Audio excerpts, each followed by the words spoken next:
Okay. Live. We're back. We're back. Better than ever, baby. Yeah, after 5 months hiatus, you know? Listen, we do things the way works for us. Yeah. That's it. Yeah.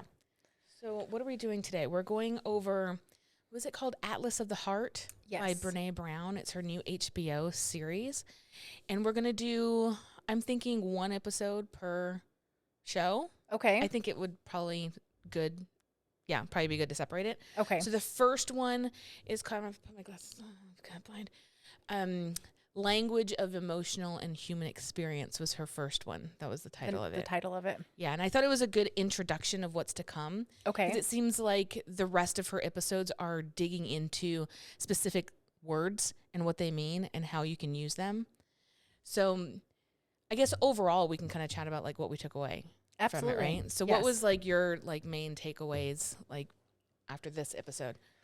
So okay, so I'm going to tell you my initial what I think about her like before we decided to do this. Was this your first introduction to Brene Brown? So I've heard the name. Okay. I've seen people post like quotes and stuff from But you've her. never like watched a lecture or book or anything? No. Okay. No. All right. So it's your raw dog experience. So but I found that people that really like her tend to be like almost culty. Worshiper. Does that make sense? Yes. So So I was very like, oh God, when you texted me, I was like, oh God, I love you, Rose. Please don't have like fallen into this cult. But I was like, you know what? No, she's smart enough to know. And honestly, like, okay, take Oprah, right? I feel like people who love Oprah kind of fall in that cultish as I would well. agree with that. And I feel like Oprah had a lot of good things to say. She's done a lot of good things. So I was like, okay, let me not just. But don't live your life only of what Oprah Yes. says. Thank you. And I do agree. People that like Brene is kind of like, well, Brene Brown says. And I'm not like that. It's just, And that's why I agreed to Yeah. this. Because I knew you wouldn't like full on be like, if you disagree with her, you're an asshole. No, and I'm Get sure out of my house. There's things that she said that you don't agree with. Okay. And me too. So some things I'm like, go fuck yourself. So So, but I was like, as I was watching the episode, I was like, I wanted to know what her background was, what she did.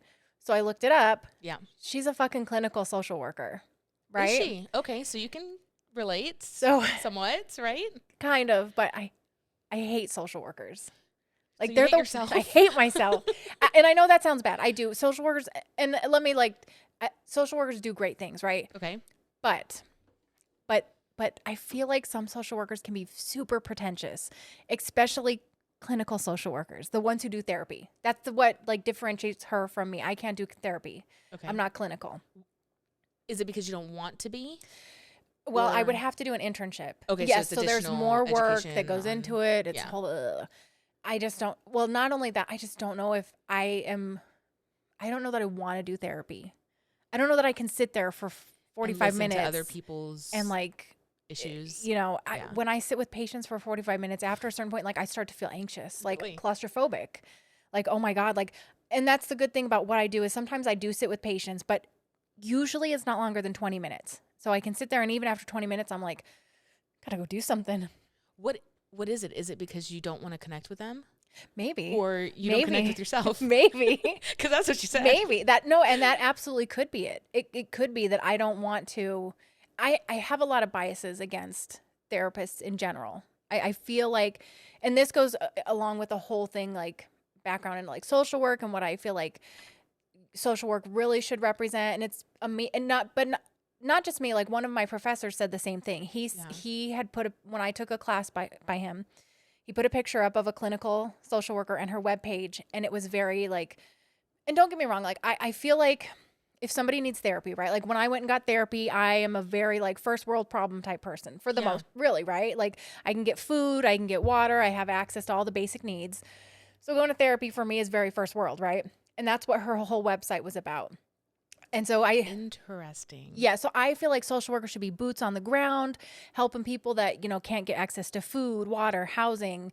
That's what a social worker should represent. And that's a bias that I have. And that's something I have So to work you're like on. the basic essentials. Right. I'm better. Right. I can say that but I'm not. But I'm not. That's the thing. Interesting. So Okay. No, listen, this is all about how we're like our perception of all of Right. it. And I think you have not a problem. This is this is your opinion and like how you see things. And for me, I feel like I live in that same realm that you do, that it's hard to pity people when it's like, oh, it's not that big of a deal. Like, you have a good job, you know, you have a good family. Like, you kind of bucket certain problems in like, it's not that big of a deal. But that's my problem that I have identified, that it's because I fail to want to connect with people. Right, right. I fail to like be vulnerable. Her whole thing, if you ever read her books, it's all about vulnerability. The only book that I've read of hers was Dare to Lead, because it's like more career pathing, that you should be vulnerable in the workplace. People don't. They're very professional. They don't wear their heart in their sleeves, and then they're kind of robotic. And you can't really foster good partnerships and relationships professionally unless you put your heart out there, right? Like, you have to connect with people. So I felt that it was helpful professionally, because I am very robotic and I don't like connecting with people because I don't like being vulnerable. Because Okay. it's a very uncomfortable place to be. Okay. And this goes back to like how she started this episode, where it's, you can't connect with others unless you connect with yourselves. And we are all like human beings that are raised, typically, especially in our generation, to think more than we feel. Right? Right. And like, I don't know if you have examples of your childhood, but immediately I thought of this one time when I was maybe, I don't know, 8 or 9 years old, and I was playing with like a pen, and you know that little like cap at the very Yes. tip? I accidentally swallowed it, and I panicked. Of And I was course. at my dad's house, and I'm like, oh my God, Dad, like, I didn't know what was going to happen. I didn't know if it was going Right. to kill me. And he came up to me and went like this, like hit me on the back of the head, no. and then was like, you're fine. Did And you I spit don't, it back up? no, it just, and I was like, oh, maybe I'll poop it out. And then Oh. I forgot about it. I mean, it probably passed, whatever. Right. Or it's still in, I don't know. It might still be in there. But I remember at that moment, like, I wanted him to go and comfort me. Yes. And like, So there was no reassurance. there's no, it's going to be okay. How do you feel? Like, you know, it's Oh. just move on. Right. And that was my entire childhood, is just, you don't really take time to like feel, because nobody sits there and says it's okay. Mm. Yeah, I think that's a great point, and I think a lot of people grow up that way. Yeah. I think I do try to think back to my childhood, and I don't remember like specific conversations about feelings. I don't remember anyone saying, "How does this Exactly. make you feel? How is this?" Yeah, I don't. I mean, Think about like the emotional parts of your life. Like, both of us have gone through divorced parents, mhm. and it's a very emotional toll, especially on a young kid. Yes. And do you remember anyone, not just your parents, anyone sitting you down and, how are you feeling about this? What's going through your mind? What can we do to help? It's okay to No. feel sad. It's okay to feel grief. It's okay to feel all these I Right. don't No. remember one conversation from anyone No. about how I felt. Right. So you just like mask it, and you're like, I need to be strong. I'm going to use my brain, not my heart. Like, it's just all about critical thinking versus like emotional thinking. So how would you say then, right? Because she might have said this, I can't remember, but she did actually. She said, which I have, she said how, if you remember the scene where she was, showed the clip of the chef. Yeah. So I've always said, and I think I got it from somebody else, not my saying, but especially males, but people, when they feel sadness, right? And they, don't want to feel it, or they're not in a, appropriate place to feel sad, it comes out as anger. Or like she said, rage, right? Yes. So as a kid, right, going through those divorces, obviously we felt something, most likely sadness, whatever. For you, do you feel like you could put into words how those feelings came out, because you didn't have the opportunity to get the sadness out? How would you say you? I think I tend to go towards sarcasm and humor. Okay. That's how I deal with it. Okay. I'm not a rageful person when I feel emotional, but I mask it to try to make it funny and like positive in some way, to where no one knows that I'm dying inside or feeling hurt. Okay. Because hurt is like the most uncomfortable Oh, yes. thing to feel externally. Yes. So, and especially to someone who's hurt you, who was the cause of that. Correct. So you tend to just mask it and go, whatever, like, let's crack a joke, it's fine, versus like address it. Are you rageful, or how do you deal with that masking? Same. I think Yeah. I tend to make jokes. I shut down. Oh, that's, yeah. I shut down. Yeah. I think that's what she said too, was like, you kind of fight or flight, like Mhm. type of, yeah. Yeah, I run away. Yeah. I run away from I things. I tend to disappear for a while. It depends on Mhm. who it is, right? Like obviously Yes. if it's your spouse, you can't just run away. Right? But it's strange because when you think about who in your life can you truly feel the most vulnerable to express how you're feeling, can you think of anyone other than obviously your husband? I mean, you. That's true. I do tell you, like, maybe because I've gotten so comfortable to like expressing the grossest things about me. Like, we've had pooping, we've had hemorrhoid episodes. Like, we talk about like the details of everything. Right. That, yeah, it's easy, but there's no one else out there that I can just go, yeah, that hurts, or I'm feeling sad, right? Like, Right. I've gone to a funeral. I remember when my great grandma died back in 89, so I was like 6, 7 years old. I remember going to the funeral and feeling like I wanted to cry, but I was holding it in because everyone else around me seemed like they were just trying to be Composed. strong and composed. Then I'm like, I cannot. That's not allowed. It's inappropriate. Oh. And to feel like it's You can't cry at a inappropriate to funeral. cry at a funeral It's is very sad. it's sad. Yeah. And I think a lot of people in our generation's like that. Yes. Because our family has always been like, yeah, kind of like keep your composure. Don't make a Because scene. the people before them and the people before them and the people before were the same Yeah. way. So I think we're getting the shit end of the stick, Yeah. kind of, because now we Yes. want to feel those feelings, and we're like, I don't know how. Yes. I don't know How how. right. How can I do this in a not appropriate way Yeah, and feel okay with it? right. And we don't have, and that's one thing that she talked about too. What did she say? She had a specific quote that, by not choosing the right words to describe a feeling or emotion, and if you're trying to tell me something that you're super sad, her quote was, "My comfort is more important than your reality."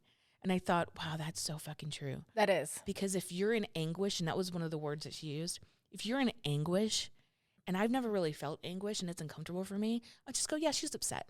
She's upset, she's sad, versus really like living in that feeling that you're trying to express to me and not try to mask it with something else, Right. you know? I can see that. Yeah. Have you felt anguish by the, like, Oh, yes. yeah, Oh, really? yes. Like what was she had a picture of like a mother falling to the ground over her dead child. I mean, obviously that's an extreme Right. anguish, but I'm trying to think of anguish, and I don't know if I've ever gotten to that point where you fall For on the you? ground in pain. Oh, yes. Yeah? Think back. It's not something I can talk publicly Sure. about, but Yeah. if you think really hard back to when we were 18, something happened. And I think hate know what being you're so talking vague. about. Like, Yeah, if I think could I really know. talk about that, Yeah. I felt anguish. Were you 18 or 19? I was, Eight- I think I was 18 when it 18? happened. I think I know what you're saying. Yes. Yeah. I felt true anguish. Do you remember kind of, and I wrote all of the definitions down just so I can like picture it, because I want to use the right language, because your comfort is better than my reality. It said, an almost unbearable and traumatic swirl of shock, grief, and powerlessness. Yes. Is that how you felt? Oh, yes. Really? Absolutely. Yeah, I think it's more because I have never allowed myself to get to that level. Okay. Like when I feel myself like going through pain, and obviously we all experience some level of like powerlessness, but then I always quickly sweep it back up. And it's like, you can't let yourself be that vulnerable to express that you just have no other emotion than I'm in pain. That's very And interesting. it's like, no, you have to be you have to be in control. I'm a control freak. Right. Right. So I can't let myself get there. But it's interesting that you have experienced that. And how did you deal with it? Like, how long I were you in cried anguish? a lot. Really? At least a month. I felt, it wasn't anguish every single second of every single day, but when I remembered because I still worked. So at work, for the most part, I would be composed. I didn't go to work, crying, but I'd get off work and it would hit me what happened and all the feelings. Now that I've, it's been so many years, I'm able to think about it and not become that, and things have changed. I don't feel that anymore. But yeah, that's such an uncomfortable Yeah. And feeling. where did you find that you got the power to not get over it? Because that's always going to be in Time, you. Just time. just time. I think time was the Interesting. only thing. That's why when people say time heals, I feel like it. And then again, a lot of the stuff I say is not my own like thinking. If I come up with an original thought, I'll let you know. But people Stealer. say I never want like there's some really brilliant people and I don't know Yeah. who To they quote are and them. what they Yeah. quoted, but I forgot where I was going with that. Well, you're talking about your grief in time, like Oh, time yes, yes, passes. yes. Somebody said time doesn't necessarily heal, right? It doesn't heal a wound completely, but the sting of it goes away as time goes on. It's like a scar, right? Like you have the scar, and now I think like for me, if I could look back at that particular instance, time did for sure has healed completely. Like for me, there was no scar left. But I could imagine, like, if I lost one of my kids Right. or my husband, I would think that would be a scar for me It that would lingers. never go away. Hmm. Yeah, it would be one of those that yes, as time went on, the sting of it would fade, Yeah. but it would never fully go away. Yeah. And that's where I feel like I don't think I truly experienced it because yeah, I always live by this too shall pass, right? Right. Like when Thomas was Yes. sick with cancer, when I lost my grandma, when like things happen, I lost my job a long time ago, where you're just like, yeah, it sucks right now, but this is not forever and this will move on and then you'll be fine. And that gives me some kind of solace to like go, okay, you have control of something. There's some things that you have control of. And right now it's how you feel about the situation versus Okay. just like giving it all So then you feel you up. have control over your feelings. I do sometimes. But then Okay. see, and this is episode 2, so we won't go into anxiety, Okay. but that's when I feel like, what the fuck? So do you feel like you have control of when anxiety hits you? No, that's the So only emotion where I feel like, really? So you feel like so if you become now don't get me wrong, right? Okay. So I'm going to tell you this. Yesterday, my husband and I got into a very small fight. It was over something really dumb. But he happened to text me while I was at work and I got really worked up, right? And I'm at work and I'm really upset like and I'm about to start my period and like my mm, hormones are going. So yeah, I'm at work and like I just and there's a lot of stuff at work going on right now, so I'm very overwhelmed, stressed. I'm at work and I can just feel like tears starting to prick the back of my eyes. Now I can swallow and I can usually like push it down. I couldn't. I had to leave the clinic and I had to cry. Like I could not keep it in. Have you ever felt that? for, for a reason, yes. Like for sometimes anxiety different from that is like you don't know what's causing it. It's just what the hell. Okay. But if there's a reason for me to cry, have I ever just cried like that? Nothing comes to mind where Okay. I'm not able to like just shove it down. Really? Yeah. Yeah. You got But there's some things that trigger. something going Like, there. do you ever, and it reminds me of like when you're feeling really sad or something triggers like some kind of emotion in you that makes you feel sad, that you feel that tear. What makes it worse is if someone touches me. Oh, so worse in the sense that you're gonna pull back It's no, more, that it's going come to like out. everything's going to come out. Oh. So I can Okay. control myself. Like a good example was when so silly because it wasn't even my issue, but we were sitting in the lobby before Thomas went into surgery for his 12-hour cancer removal, right? We're sitting in the lobby and I know he's anxious because it's his surgery, but I'm feeling this worry and I know that I could cry at any moment, but I'm fine, right? I will hold it in. Everything's fine. And he saw it in me. Like, you read Yes. your partner Yes. that they're not Yep. in a good space. And he saw me and he put his arm around me and then it all came out to where it's like, Oh. stop. And then I remember going, stop, stop, stop, stop, stop, because I So don't you want didn't want to everyone feel it. else. I don't want to feel it. And I don't want everyone else to know that I'm feeling a certain way. So it's like, stop. And then once he's like, kind of gave me my space, I was able to compose myself. But if you try to comfort me in a moment of sadness or like an emotion, I will blubber. Oh, so you need that connectedness to bring it out of you. Like Yeah. true. Like you But I have to have avoid somebody it. I try to, you avoid fight it. it, right? Like if you're sad and someone like comes to like hug you, how do you feel? Like, is that welcoming? I guess it depends on who it is. in the situation. Yeah. But I feel like for the most part, if I'm sad, I need to get it out. And you want to, no matter Yes. where you are. Well, I mean, like at work, I had to leave Yeah. and I had to get it out. And so where'd you go? I The car? think- Bathroom? No, I went outside. Like, So you were just outside yes, in public. yes. And I know, falling. Luckily, nobody showed up. so there was no one around. No. And you're standing there. Or They- are you sitting? There's Like, this place by work, and it has this little like step down, and it's almost like this little like nice kind of. It's outside though, so it's hot. But it's kind of like this garden. So I was sitting on that. But there's like buildings, and I'm sure people were in their office looking at me. I didn't care. I was like, I don't give a fuck. So I need to get this out. It explain hurts. The cry. Was it like a when you can't breathe and you got like hiccup cry, like, or was it just tears? Oh no, it was like a. It was a I mean, I panting. had my head down though, but I was like, yes, I couldn't fully get a breath, and there was like Wow. tears dripping down my eyes. And then you're fine. You get that out, and then Yeah, I had to breathe a couple times, then it would come back a little bit, and then I was breathing. Then I had to walk around the building a few times, and then I was okay. interesting. Yeah. But even as we're talking about it, like it makes me feel shame to talk about it because it's not right. And don't get me wrong, like the whole time I'm like, I hope nobody comes because I don't want anyone to think like I'm okay. I don't want anyone to think that I'm not Yes. okay. I'm okay and I can handle this. Is it more for you? Is it more of them not thinking you're okay, or the avoidance of them asking you what's wrong?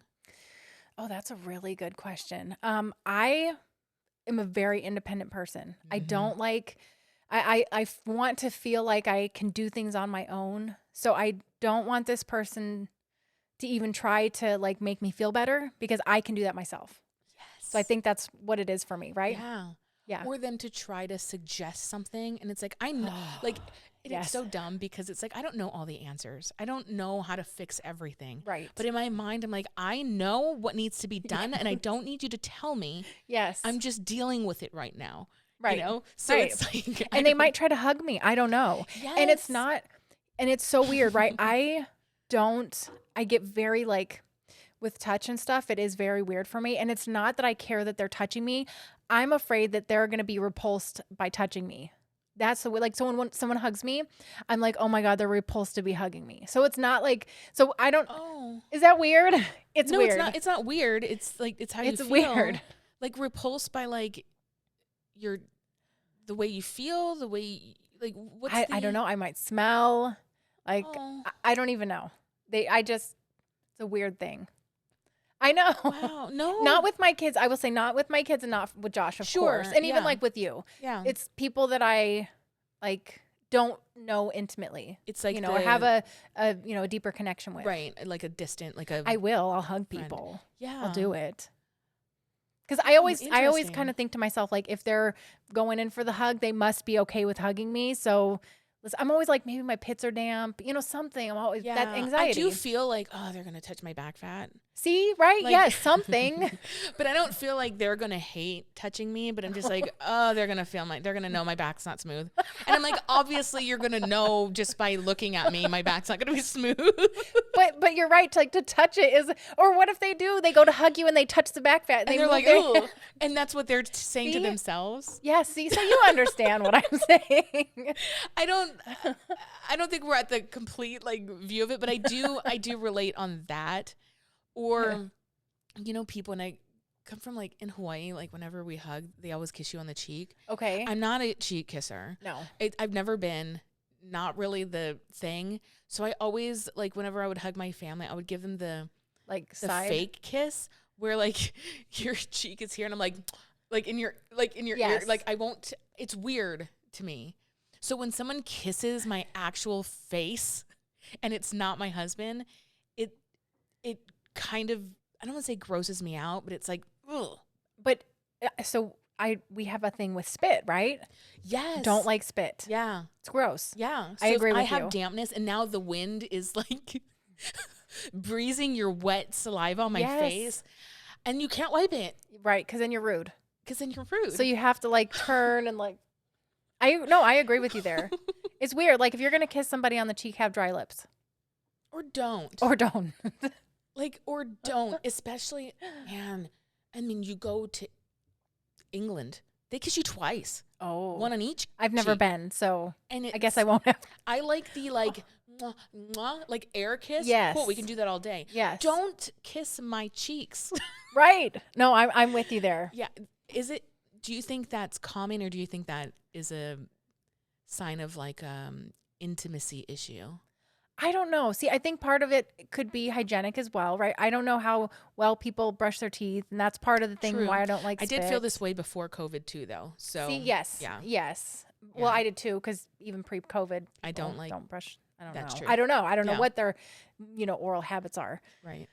But, their mouth is now, their spit is now on my cheek, and I don't know. It could like run into my mouth. I don't know. Yes. I don't think that necessarily has anything to do with connectedness, because like I said, I'm fine getting a hug. I am. I like, Sure. if somebody wants to hug me, I will hug them. Mhm. I don't mind touching people. Or even like, sometimes with, I don't know, because I work with patients, right? I have to go and I have to talk to them. And I feel like something that you can do with somebody to really like feel connected with them is just like a light touch on the arm, right? Yeah. So I do that with my patients sometimes. Mhm. So I don't think that the kissing has anything to do for me, and maybe for you too, to do with connectedness. I think it really is just, it's kind of gross. And it's a level of comfort. Yes. Yeah, with like my space. But yeah, I think Yes. when you see a friend, they're not like a deep friend, but like a friend, when you go in for the hug, are you a 2-arm hugger or like a 1-arm hugger? Do you know? No, I'll give a 2-arm hug. A 2-arm. Yeah. And like how long does that hug usually last? I hope it's just like a couple seconds. You hope. Yes. Especially if we're just like greeting each other. Yeah. I guess again, it depends on the circumstance. Yeah. If we're just greeting each other, nice, quick hug. If I'm there because something sad has happened, I'll definitely give a longer Sure. Yeah, hug. that's true. It depends on the issue. I'm Yeah. usually a 1-armed hugger Okay. typically for males. Oh, now I'm thinking about it. Yeah. If I see a 2-arm. girlfriend, like hug. Maybe fine. you're right. Yeah, maybe I'm more of a But 1-arm. I typically go for the 1 because then I kind of want to leave my body open. Don't want your boobs to smash in. Yeah. Yes. Which no, I absolutely. 'Cause I could see that. And it's always with males. Like when I hug a woman, whether I know her or not, fine, whatever. We both have boobs. It's fine. right. But something about like hugging a male friend, it's always that one kind of to the side. Okay. To where like we can touch on the side of my body, That's but okay. not like nipple to nipple. Okay. I can see. No, I get that. Yeah. I'm gonna have to now look Like at pay how attention I, to how you do it. how I hug people. Yeah. And I don't think that has anything to do with connection. It's more of just, I don't know, what is that? Is that respect? Is that like, Could be comfort too. Yeah. Like especially like women in the workplace, that's true. right? You want to be respected, and sometimes if you do the 2 hug, maybe that's the thing. You don't just want to don't provide know. any signs or weird, Correct. like, Correct. yeah. Yeah. Then you're anything more than coworkers. Right.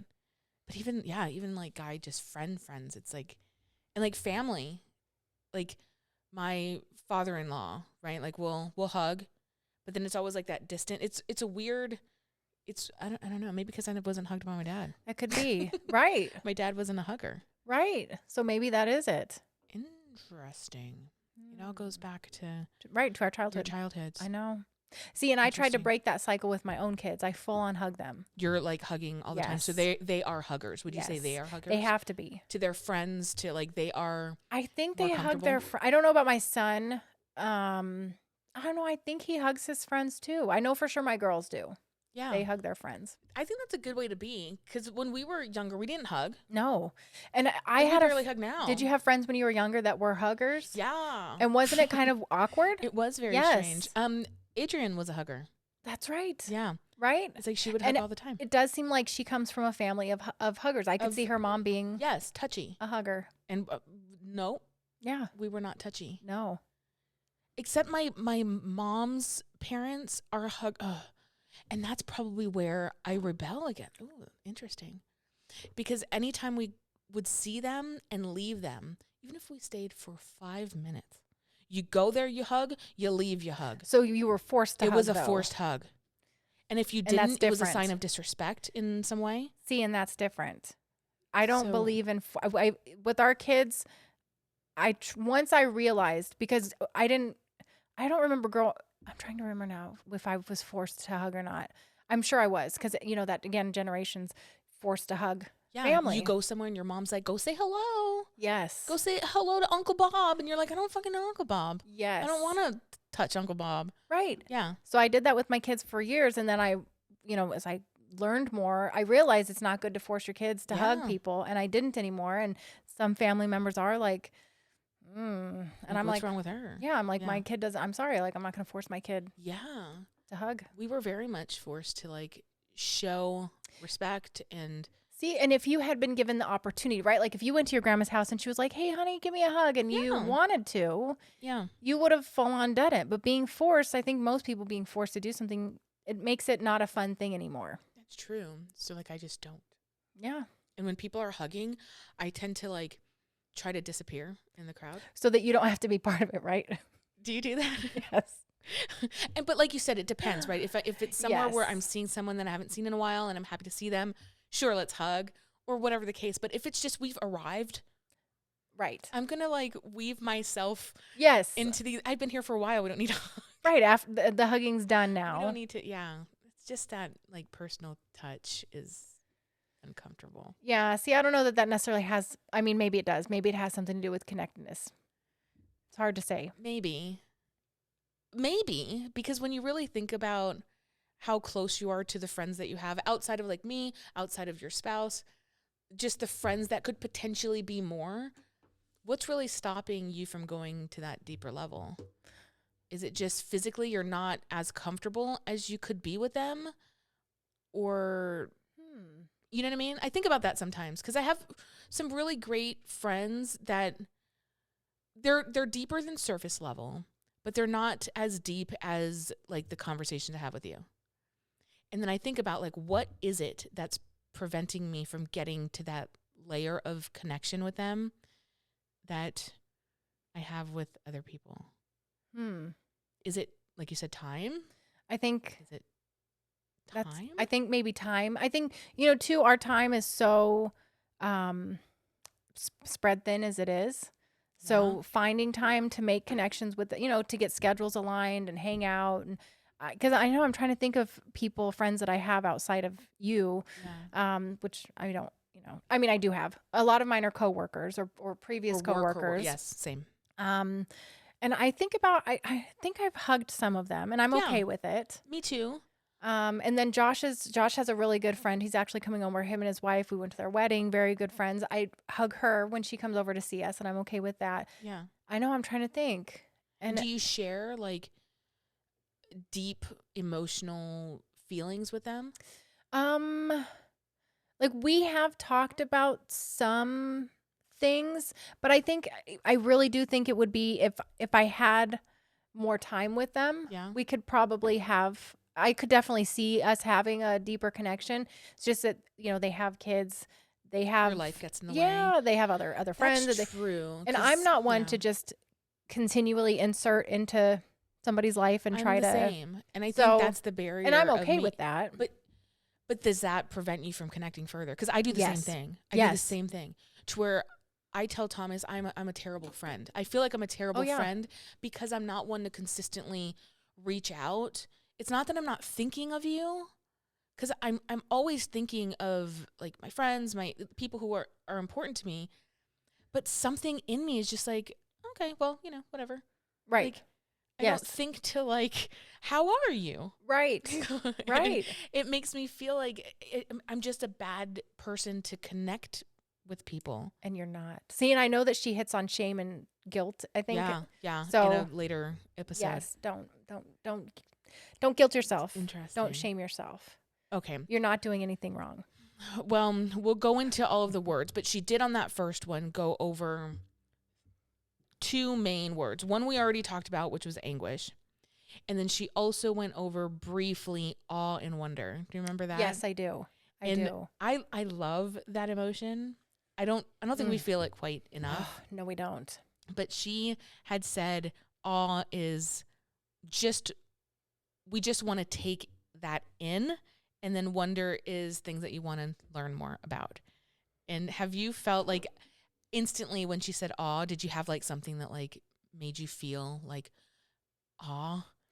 I think the birth of my children. Oh, I would have to yeah. say. I can imagine that's probably one that like comes to you immediately. Yes. And I think too, I don't know.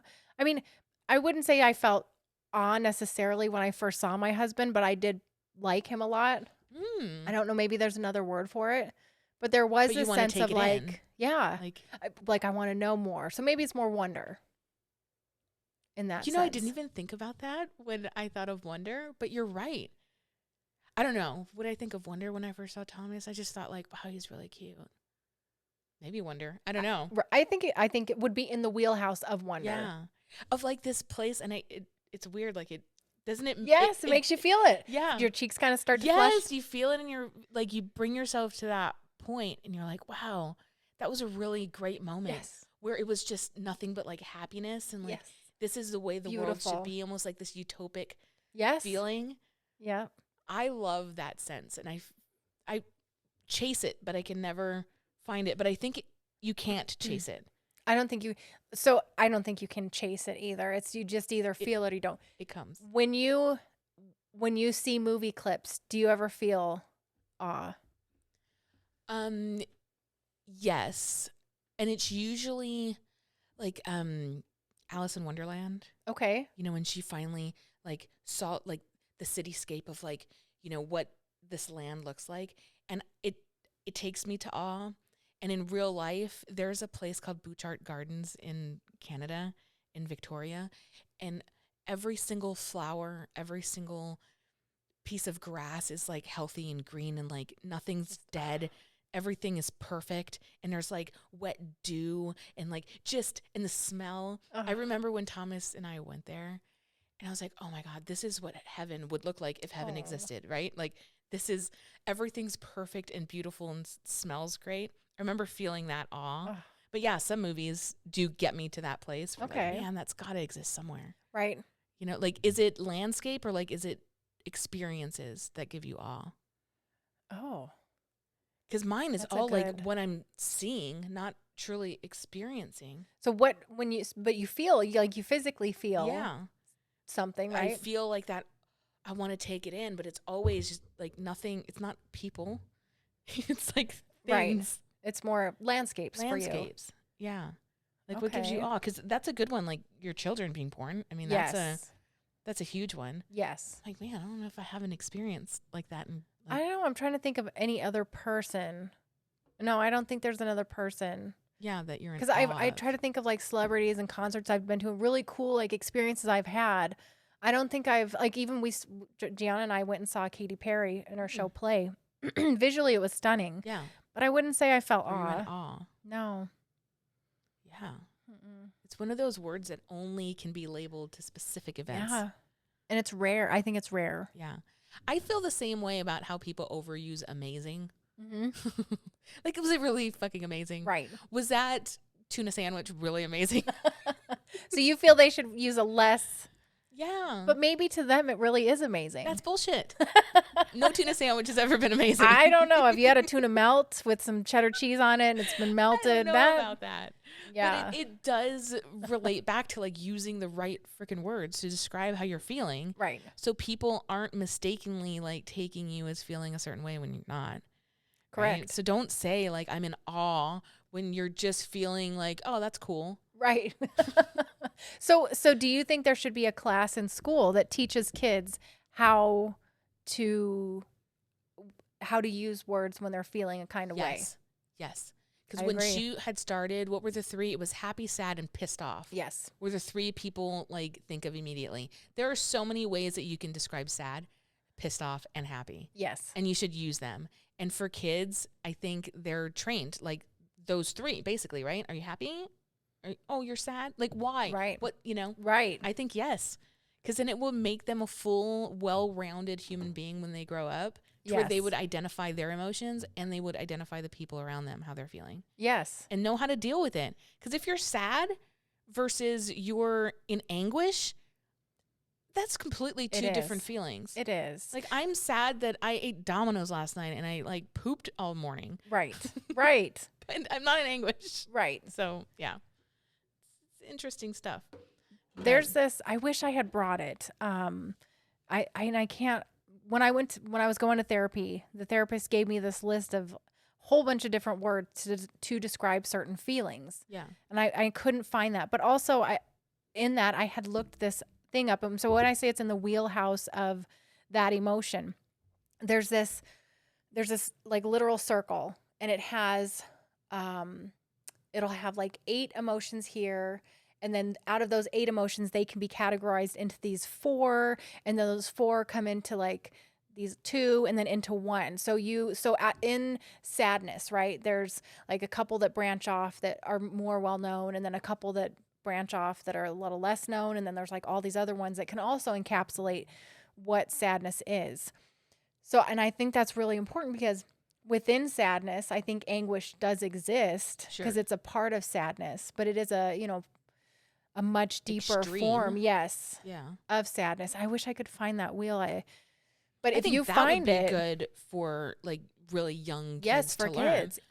Is Even like the leveling. I think even high school kids now, I mean, if we were to teach kids starting in elementary school feelings, then they Yeah. probably wouldn't need something like that. But if we started teaching it now, I think even adults, there's even adults that could use, I could still use Oh my that God. wheelhouse sometimes Yes. to go, okay, yes, I'm feeling sad. Well, within sadness, which less sadness are level? you feeling? Is it more Yeah. of a pissed off sadness, more of a like, I want to die sadness, more of Yeah. a, I'm frustrated sadness, which is it?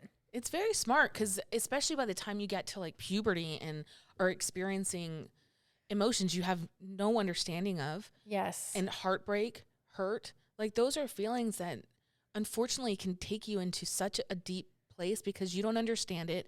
You feel kind of lost and powerless.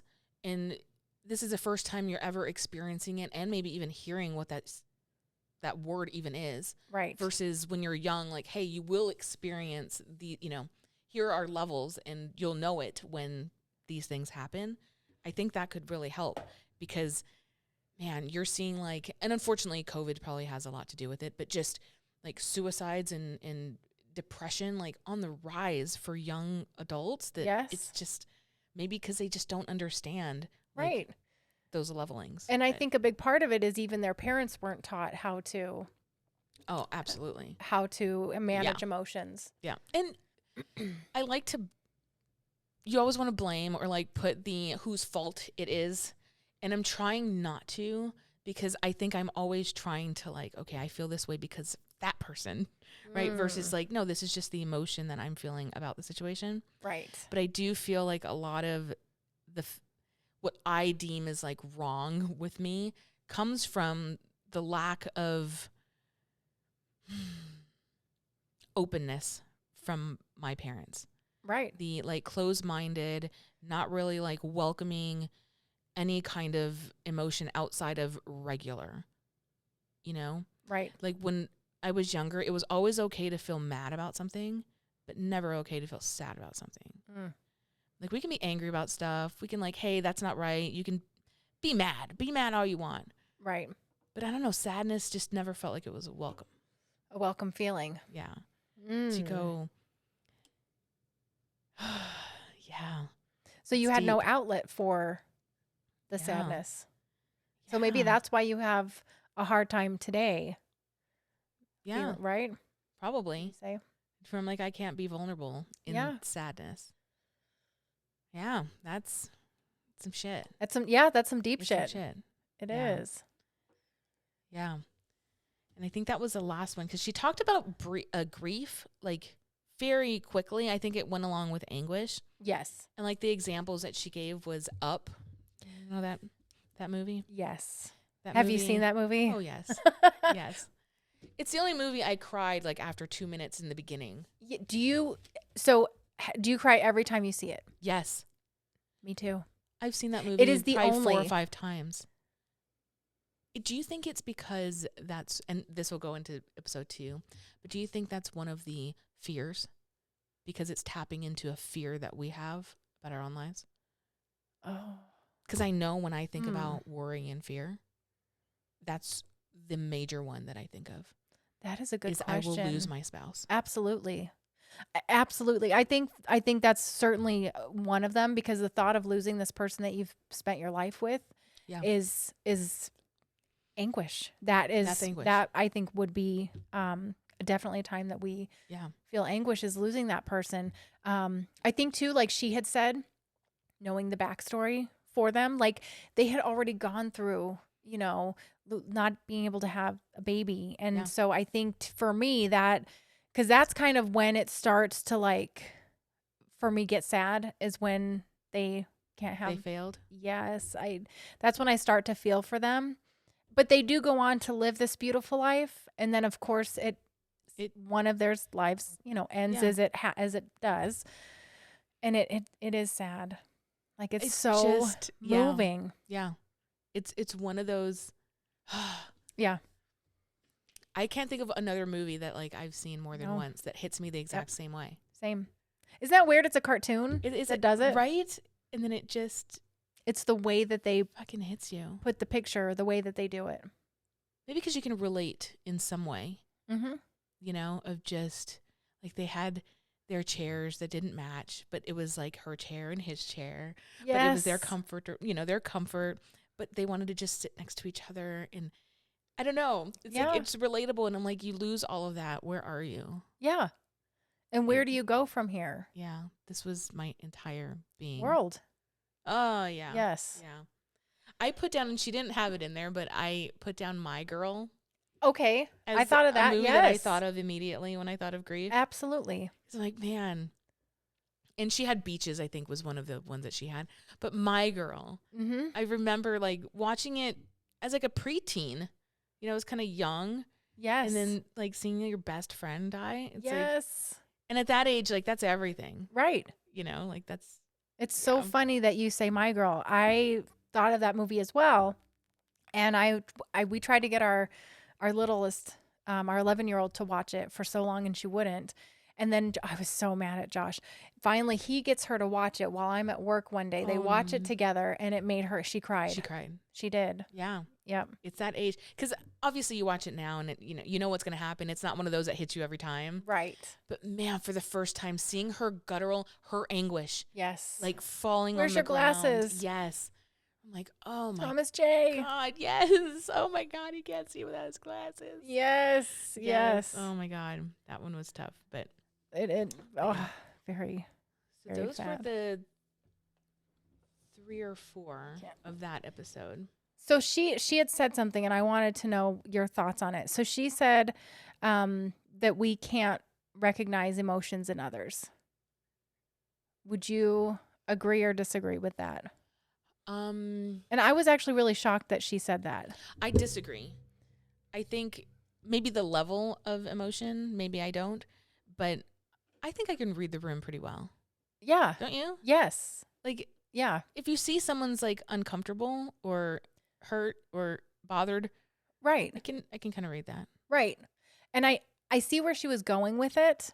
You don't want to, like we were talking about earlier, like I don't want to say, oh, you're just upset, right? But really you're feeling something else. I don't want to put that emotion on you. Yeah. But I feel like if we can't read emotions on other people, how can we empathize with them? Like if you tell me that you feel sad, or if I see you crying, right? Of course, if I see you crying, I'm going to assume that you're sad, right? Now, don't get me wrong. Sometimes I cry out of frustration, right? And I'm not sad. I'm just maybe pissed off or whatever. So certainly there's times people cry that they're not sad. So if I ask you, I say, oh my gosh, you're crying. Are you sad? Are you okay? I would say, are you okay? Right. And then you could tell me yes like, or no or yeah. whatever. But certainly I can see that emotion. And again, I think it goes back to the wheelhouse of emotions. Exactly. So I might say sad, and within that wheelhouse, I'm sure there's some emotion connected to it that's at least maybe a corner pocket too sad or whatever. Yeah, like my dog died, right? Yes. Like I'm grieving over that versus I'm sad that, my mom had to leave and move to another, you know what I mean? There's so many levels of Yes. But right? you can see it. Yes. If somebody's angry, whether we know, and I think that was her thing, like when the chef thing happened, he's yelling. He's clearly like there's some anger going on. Now, under the surface of why he's angry, why he's exhibiting the angry behavior is a whole other thing. I'm sure shame came into it. That's what she had mentioned. Right. I'm sure maybe shame could have been something to do with that. But I mean, if somebody feels shame about something, they probably also feel anger along with that shame because nobody likes to feel shamed, right? Would you have, if she didn't say it and you just saw that chef react in real life, would you think he's feeling shameful based on his reaction of, you know, he put a lot of into his food, yada, yada, yada. Shame wasn't something I was thinking when she Yeah. went through. Me When I was either. watching the scene, It shame made was not. sense, Yes. but it wasn't something that was immediately something I thought of was a feeling. Right. I was more thinking, you know, like he even said like I worked hard to do this. So I'm more thinking like yes, there's a level of pride to it, Yeah. but I think it's more that like I fucking worked hard for this. So, you know, fuck off with your, you know, assholeness. Yeah, that's true. Would you say humiliation and shame are in the same bucket? I would kind of think so, right? Yes. Because I almost thought like he was angry because he refused to look like he was going to be humiliated in some way. Oh. I mean, Like, that can make sense too. right. But his initial was he's fucking mad. Right. And I guess the point of all of that, like she had said, is none of us really know which of us is, and it honestly doesn't Yeah. even matter who's right about it. But if we asked him, he could tell us, like, Right. you know, were you angry? Obviously, you know, it looks like you're angry. So if you're not angry, I would be surprised. But within that, what caused the anger? Like the Was root of it. Yeah. Yeah. Was it you didn't want to be humiliated? Was it because you felt shame? Was it whatever? Yeah. I think Whatever. it's true for a lot of things because other than happiness, because happiness is the only emotion that I can think that when I feel it, I'm good with showing it. Oh, which makes sense. Right? Like you never have to mask it into something else. You never have to like, hey, I don't want you to know I'm happy, so I'm gonna like pretend that I'm just cool. No, when you're happy, and People want you to be happy. Exactly, We because that want is people. the only real emotion that people are the most comfortable with. Yes. If you're happy, Because we don't go around, oh, you're too happy, be sad now. right. Be sad. You're not fucking with my reality if you're happy. Right. Yeah. We want everyone to feel positive and happy. Now, do you feel that? Like, do you feel, like when you ask somebody, well, I mean, I don't know how often do you go around asking people, you know, what they're feeling, but Every fucking day. What are you if talking about? if somebody tells you like, this is upsetting me, do you ever question them? Like, do you in your head think like, no, you're not really feeling that. Like, you're really feeling this. Do you really doubt them? No, I don't think so. I mean, if they Right. tell me they're feeling a certain way, I believe them. Right. And I mean, Right. I don't know.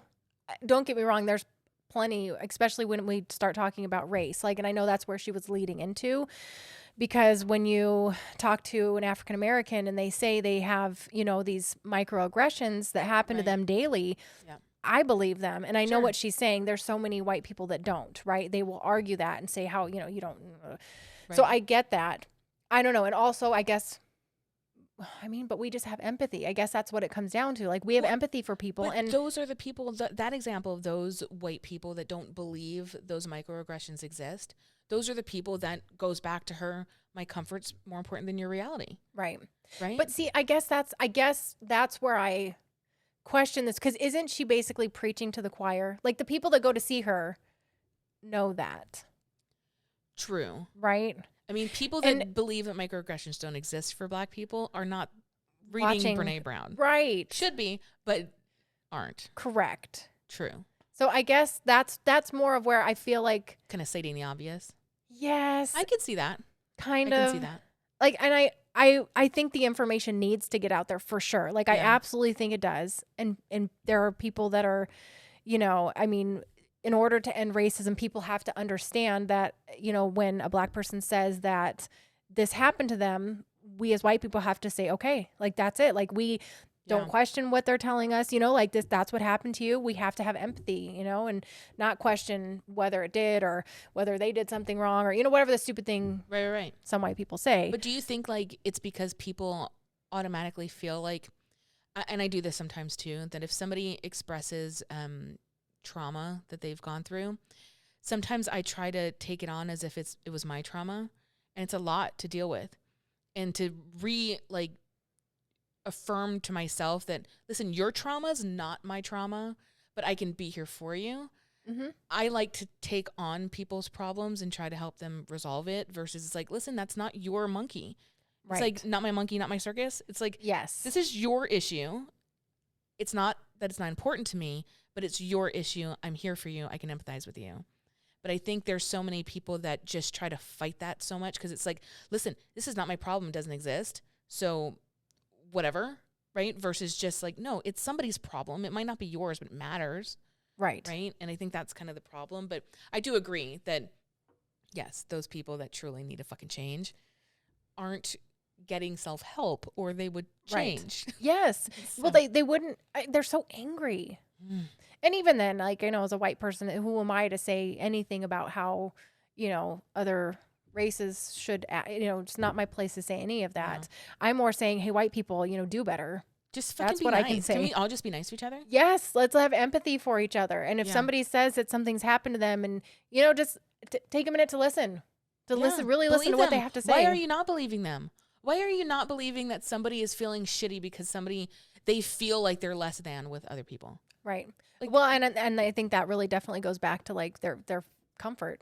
Yeah. Like it does make people that's uncomfortable. Because now you're putting me in that place. I've always wondered that. Why would it make a white person feel so uncomfortable? And I know white people though, too, that are like, oh, you're white shaming. You're, whatever, blah, blah, blah. Like, and I always go, what? Like, I mean, this happened. Like, racism exists and slavery happened and it's horrible. And it, like, nobody is saying that. And that's where they drive me crazy because, like, nobody is saying that you are doing anything today that's as bad as slavery, right? And I think that's their problem. And even if your ancestor did own slaves and you don't today, right? I think that's where a lot of white people tend to go. Like, if my ancestors owned slaves, I should be able to say that's terrible, right? And it's not me, but it does still happen. Like, that doesn't just automatically erase all of, you know what I mean? And I think that's where it's just so weird. I think it's because you and I, we don't identify as ourselves as anything to do with what happened in the past. Like, I am not my ancestors. I am not the white person that you're identifying that's hurt you. Okay. But think about it outside of race. So we don't identify as, listen, I don't identify as racist. I don't identify as anything that's bad that's happened to anyone as who I am. Right. So when they mention it, I'm not going to take offense to it because that's not who I am. That's not how I feel. Right. However, there are certain topics that if you do bring up, I identify myself so much that I take a strong reaction to it. Like, if I'm with people and, food comes to the table, right? And they're like, oh, I can't have that. I'm on a diet because I'm too fat. I identify myself as fat being bad, right? So when anything of the topic comes up, I kind of like, it reacts because I identify myself to that like negative thing. Okay. Right. But I don't identify myself as racist. So it doesn't have a reaction for me. So it's like, it depends. Right. Okay. It just, unfortunately, or fortunately, being fat sometimes is a good thing for some people. So, you know what I mean? Right. But for me, it's negative. So, it all goes back to how you identify yourself. That's true. Right. Like, that is true. Like, I don't give a fuck about racist. Like, I don't care. Right. Like, if you're cool, we're cool. Right. But if you're talking about how you're 130 pounds soaking wet and you feel like you're fat, then it's kind of triggering to me. Right. That makes sense. I get where you're coming from on that. So yeah, it's just, it's all about connection. Right? It is about connection. All about connection. It is about connection. Yeah. I think that's all that I had on that one. And I mean, those episodes are only like 45 minutes. How long have we been? I mean, I can't see the clock. I think we're at about an hour. Okay. So I think look at that. Pretty good. We can wrap this one up on episode 1 and then we can dig into the next one. Okay. That sounds good. Cool. All right. See you later. Started back in the summer of 96. Threw our cares to the wind, we were just 2 kids. And a Hawaiian summer turned into a lifetime. 25 years, yeah, damn, they flew by. 2 and 2 together, never know what you're gonna get. We don't need nobody else. 'Cause we're always dancing to our own beat. We're always running our chatter cheeks. Come on, let's talk about it, hey. Come on, let's scream and shout it, hey.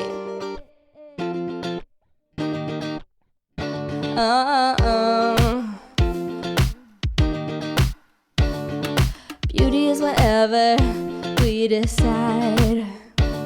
No one gets to say we're wrong or right. And we rose from the ashes, look at us now. Don't know where we're headed, but we'll figure it out. We're always dancing to our own beat. We're always running our chatter cheeks. Come on, let's talk about it, hey. Come on, let's scream and shout it, yeah. Hey,